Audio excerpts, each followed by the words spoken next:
What's up, everybody? 10 points if you can tell me who it is that I stole that intro from. I can really rip off some serious intros. It's because everybody's got one, you know. I was going to have an intro for a while, but sometimes I do, sometimes I don't. This is one of them videos. As I'm starting to record this, I do not know what it's really going to be about. I do have a couple things I did want to discuss, and I don't know, see what y'all think about it. Gun chats.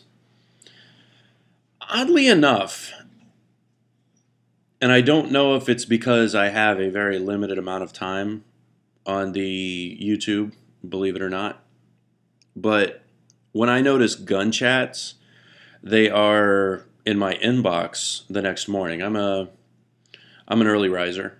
You know, I usually get up at 5 a.m., sometimes quarter till 5 before the alarm even goes off. I'm gonna be a joy in retirement. It's gonna be me and my bro down at the McDonald's at 4:45 a.m. demanding our free coffee. I hope for that. Can't tell y'all how bad I want to get old. Well, in time.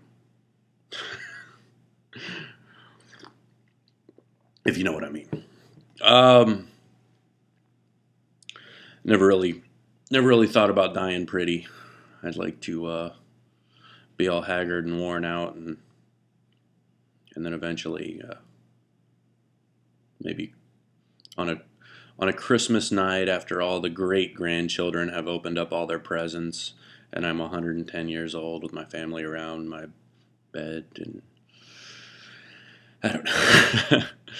No, that's anyway. So anyway.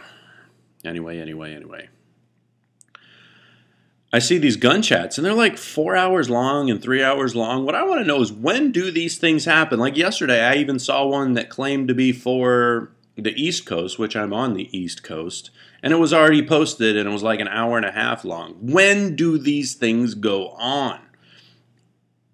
One, I don't have 4 hours to watch them. I have them on my phone, so I can put on my headphones and listen to the audio. And sometimes it's interesting stuff, and I like it. I love the guests and the interaction. I know I sure talk about him a lot, but the Yankee Marshal sure has a habit of talking over people, that's for sure. You know, somebody will be trying to make a point, and he's very eager to interject his opinion, which a lot of times it's valuable, and sometimes it's just annoying. Because it seems to me he's one of those guys, like, he's right, but he's right in an annoying way. Like, he's making an excellent point, but his method of making it isn't the way that is easy for me as being the way I am, to like, oh yeah, let me just knock over him. Like this one time on the gun chat, they had a guy. He was a firearms distributor, an actual firearms distributor. Like, he sold firearms to businesses, and he used to be a person who worked for Sig Sauer, and I kind of wanted to see what this guy had to say about stuff. Like, we hear what the Yankee Marshal and the other guys say all the time. How about I hear about what this other guy who has this very interesting occupation has to say? But no, we got to freaking talk over him, because heaven forbid we not hear somebody's opinion who we can pretty much guess what the opinion was anyway. But I don't know.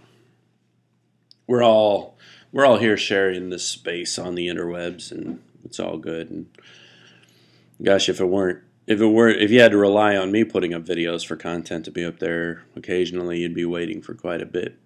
So anyway, just kind of something I've noticed. But the thing is, these gun chats, these people are on the internet a lot. I couldn't really believe it. I thought I was on the internet a lot. I really did. But apparently, if you're making videos and participating in 4-hour gun chats that occur who the heck knows when, I'm guessing it's like 2 and 3 in the morning my time. by the time the West Coasters do it.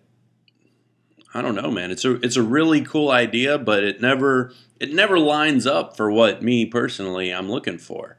And what am I gonna watch it this weekend?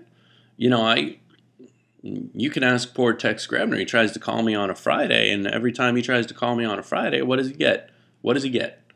Hey, man, listen, it's Friday. I'm going out because I go out on Friday nights usually if work's permitting, and heck, this weekend, shoot, this weekend I'm going out Friday night and then Saturday night. It's like a twofer. Oh, and then we got the Super Bowl on Sunday. I don't know what's going on with that, but not saying it's good, not saying it's bad. Just getting a couple things off my chest. No offense to Yankee Marshall. Keep doing what you're doing. Like I said, you're putting up content. I like your stuff. Although the polished Superman knife kind of creeps me out a little bit. Boy, you would think I don't watch anybody else's videos.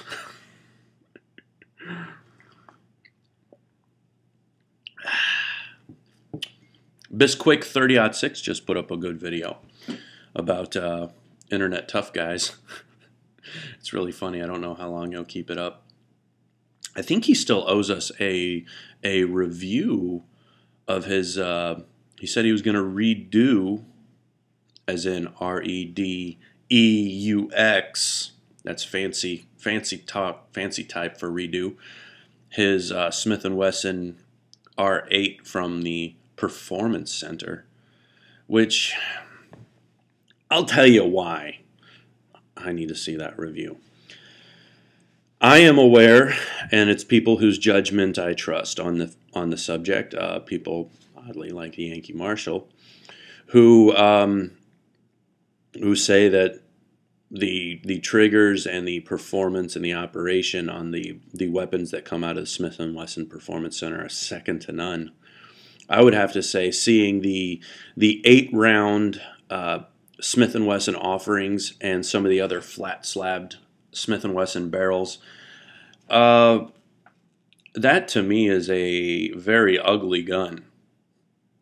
I really don't get it. But I have other little blips too. It isn't because I love old-timey guns. For example, the Black Hawk. I don't like the looks of the Black Hawk. I do like the looks of, say, the Ruger Red Hawk. I like the looks of the Smith & Wesson old 66, Model 66. I don't like the looks of the Model 686 when the barrel's longer than 4 inches. So if you got a 686 with a 6-inch barrel, I don't like it. I don't know if it's because the proportion goes off. But anyway, the Smith & Wesson R8, the TRR8, and the other flat-slabbed barrels of the Smith & Wessons, I don't know. I'm not going to claim that I'm going to put a link in the description bar so you can see what one looks like. You can search, just look up Smith & Wesson R8, and you'll see what I'm talking about. Like that ugly gun needs to have something going for it. I don't know what to tell you, but I'd like to see the review.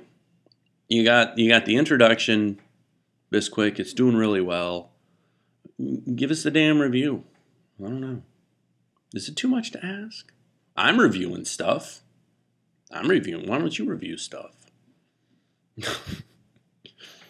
Speaking of reviewing stuff, the other day I bought some ammunition.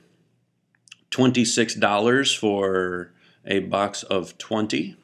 Got the Hornady Critical Duty 138 grain plus P 9mm. Now, in a world where the only ammunition you can find is the Hornady in plus P, I'd say you're doing all right.